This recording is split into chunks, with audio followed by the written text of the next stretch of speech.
Hello বন্ধুরা, তো দেখো আমি এখানে হলুদ রঙের শাড়ি নিয়েছি। বেনারসি শাড়ি, দুটো বেনারসি আছে, একটা হলুদ আছে আর একটা রানী কালার আছে।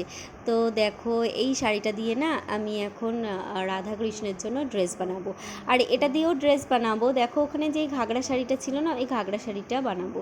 তো এখানে আমি ওই শাড়ি পাড়গুলো কেটে নেব, সাইডগুলো কেটে নিলাম। আর যে হলুদ রঙের বেনারসিটা ছিল ওটা রাধাকৃষ্ণের জন্য না কেটেছি, সেটার ভিডিও করা হয়নি। তো এই সাইডগুলো আমি কেটে নেব, পাড়গুলোও কেটে নেব, আলাদা আলাদাভাবে কেটে নিতে হয়, নিয়ে তারপরে আলাদাভাবে পাড় বসাতে হয়। তো দেখো আমার রাধাকৃষ্ণের জন্য ড্রেস বানানো হয়ে গেছে। আর যেই সবুজ পাড়টা ছিল না, সেই সবুজ পাড়টা হলুদ রঙের সাথে দিয়েছি। দেখো তো হলুদ রঙের সাথে সবুজের কালার কম্বিনেশনটা কেমন লাগছে। তো আমার কৃষ্ণের জন্য ধুতি আর ওড়না, আর রাধারানীর জন্য দেখো ঘাগরা শাড়িটা বানিয়েছি।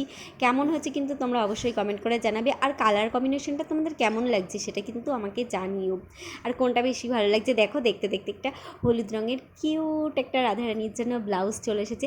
আর ব্লাউজটা কেমন হয়েছে তোমরা কিন্তু জানাবে। ব্লাউজটা কিন্তু দারুণ হয়েছে, আমার তো খুবই পছন্দ হয়েছে। মানে এত সুন্দর ভালো লাগছে কি বলবো।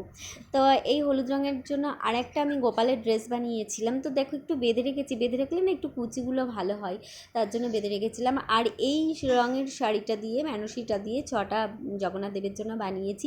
তো কোনটা বেশি ভালো লাগছে তোমাদের অবশ্যই কমেন্ট করে জানাবে। আর ভালো লাগলে একটা লাইক করে দিও।